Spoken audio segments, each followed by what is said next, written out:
Hey ladies, it's Melinda here. This is going to be my 21-week pregnancy vlog. I am currently 21 weeks and 2 days today. I apologize, it's a little late. I've had a pretty crazy couple of days.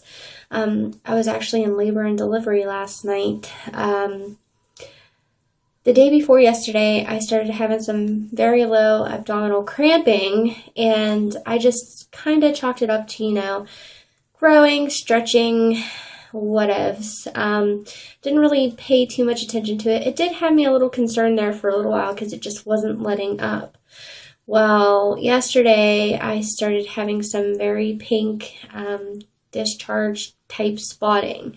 It wasn't heavy enough to wear a pad or get on my underwear or anything like that. It was only when I wiped, but it wasn't every time I wiped, but I was still concerned because any type of bleeding at this stage, it should be a concern, in my opinion.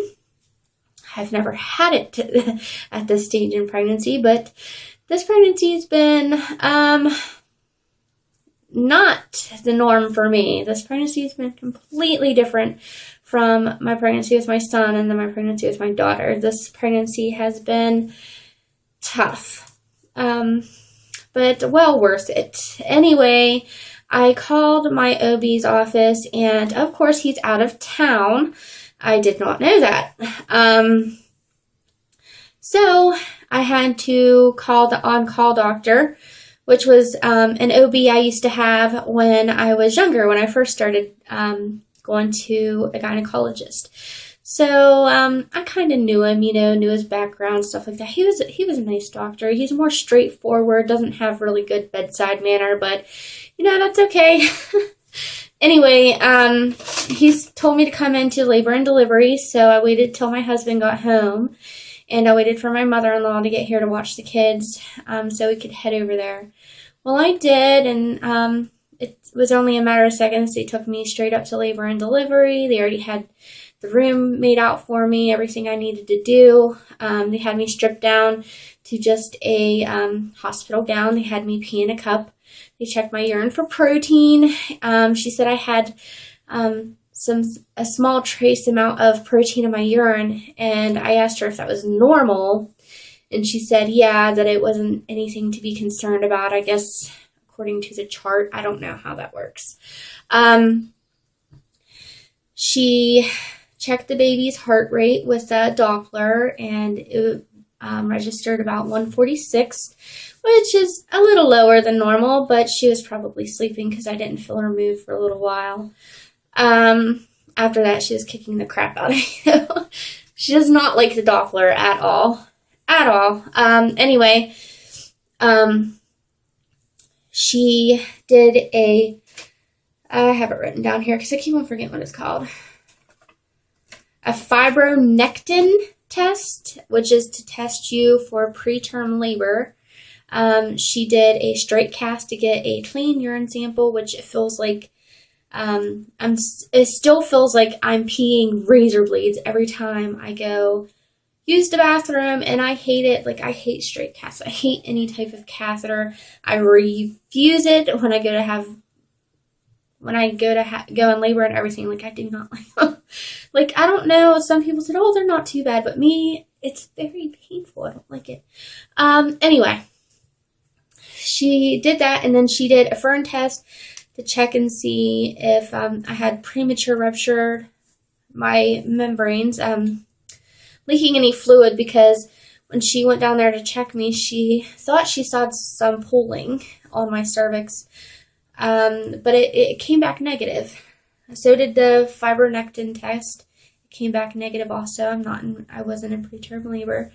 She also checked my cervix, and I am dilated to a 1 already. She said my cervix isn't as long as it should be, but it's not so short to where they are really concerned.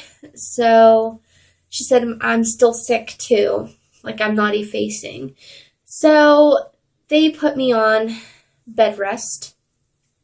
So I am on bed rest, and yeah, and it's kind of hard to be on bed rest when you have 2 kids. And your husband works all the time. My mom's out of town. His parents work. So I'm doing my best to follow orders. So my house is a mess right now and it's driving me nuts, but hey, you know what? It's worth it because my little rainbow is more important. But I wanted to tell you guys about that. So everything came back negative. Nothing suggested that the baby was in any danger or that I was. So I'm thankful for that.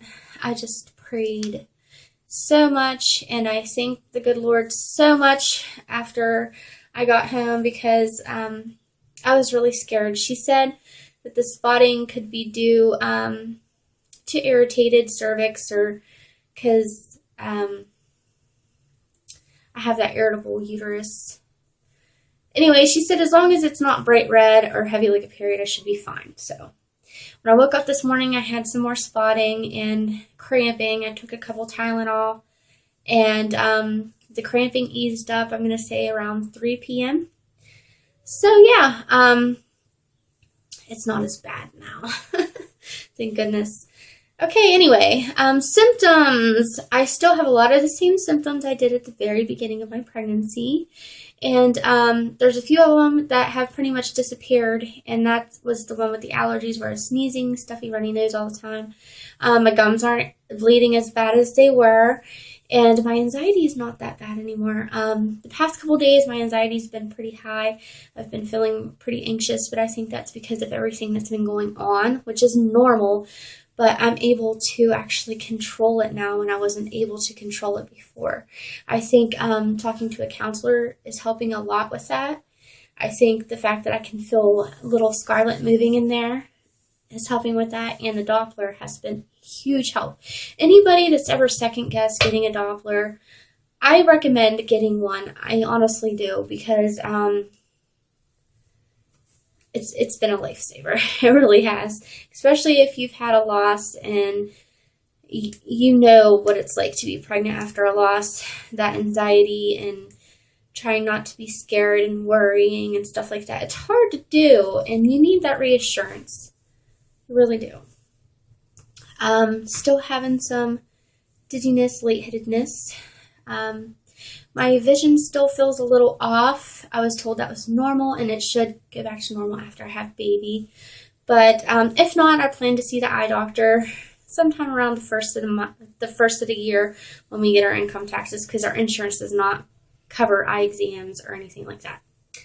My kids come first and, holidays are right around the corner. Can you believe that Christmas is only oh my gosh, a month away or something like that, a little over a month away. It's crazy.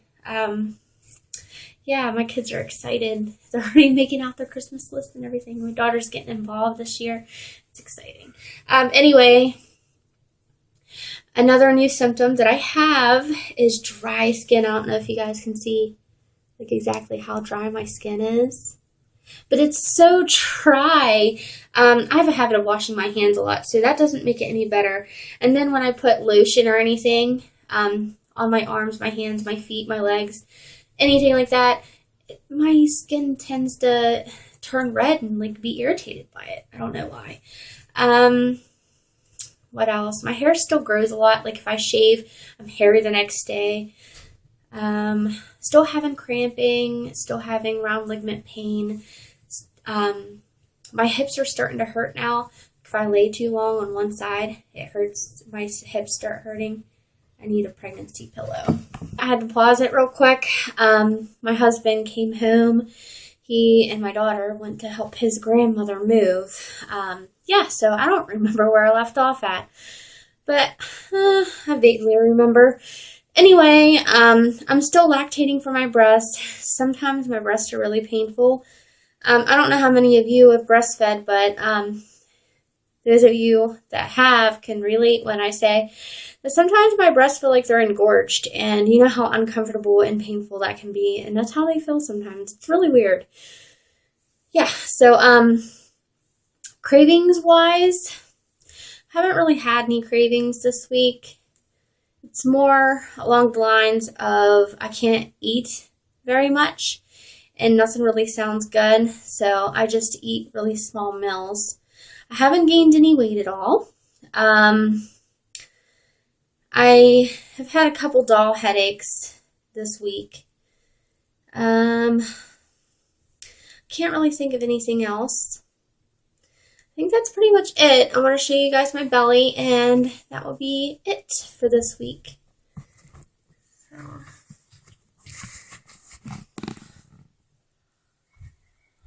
there's my belly. Hope you can see it good. She's out there. 21 week and 2-day belly.